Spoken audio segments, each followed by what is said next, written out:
มีไก่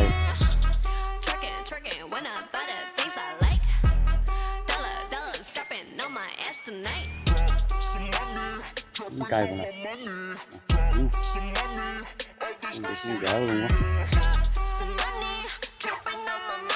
ะจ้ะเอาชิวจานต้องอยู่đây chốt bò tiếp tục đã quá mọi người tưng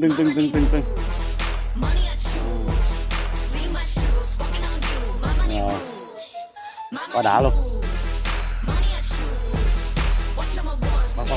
khoan bây giờ làm cơm là hết cơm luôn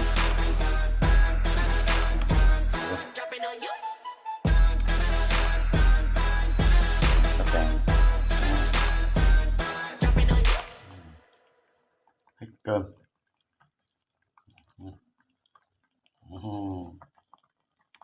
quá đã luôn ốc ngóc